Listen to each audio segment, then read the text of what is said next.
at nais kong ipahayag ang kahalagahan ng pag-aaral ng nursing at hikayatin ng mas maraming kabataan na piliin ang kursong ito. Sa harap ng mga hamon sa kalusugan na kinakaharap ng ating bansa, mahalagang magkaroon tayo ng sapat at mahusay na mga nurse na mag-aalaga sa ating kalusugan at kapakanan.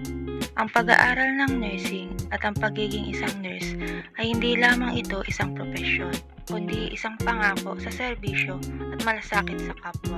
Ang mga nurse ay nagsisilbing mga bayani sa mga ospital, klinika at komunidad. Sila ang nasa frontline sa laban sa mga sakit at pandemya. Nagbibigay ng pangangalaga at suporta sa mga pasyente at kanilang pamilya. Ang pag-aaral ng nursing ay hindi lamang tungkol sa pag-alam ng medical na kaalaman, kundi pati na rin sa paglinang ng mga soft skills tulad ng komunikasyon, empathy at problem solving.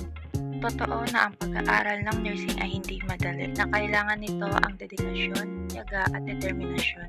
Marami tayong natututunan sa pag-aaral ng nursing dahil tayo may sapat na pasilidad, kagamitan at magagaling na guro upang makapagbigay ng dekalidad na edukasyon.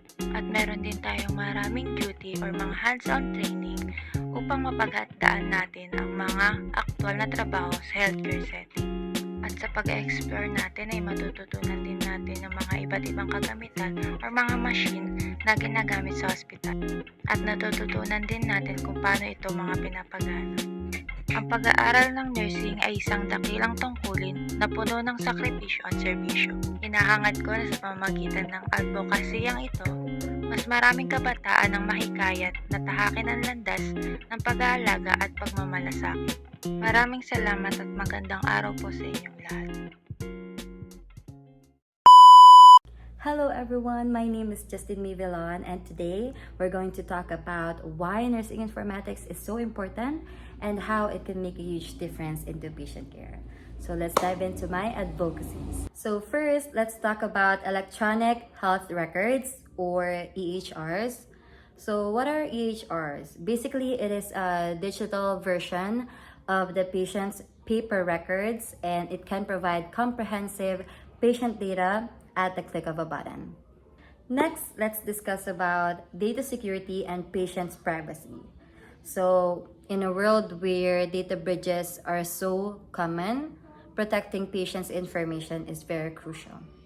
Nursing informatics ensures that patients' data is secure and confidential, helping to build trust between patients and healthcare providers. We must advocate for stronger security measures and continuous training for healthcare staff on data protection. Now let's look at telehealth. So telehealth technologies have revolutionized healthcare by making it more accessible, especially to people in remote areas. It allows patients to consult with their healthcare providers at the comfort of their home. By supporting telehealth, we can ensure that everyone has an access to quality care.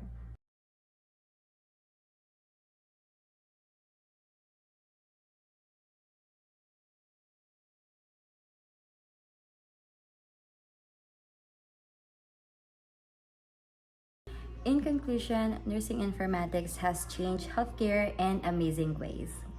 From improving patients' care with EHRs to enhancing data security, expanding telehealth, and also engaging patients. It's clear that informatics is the future of nursing.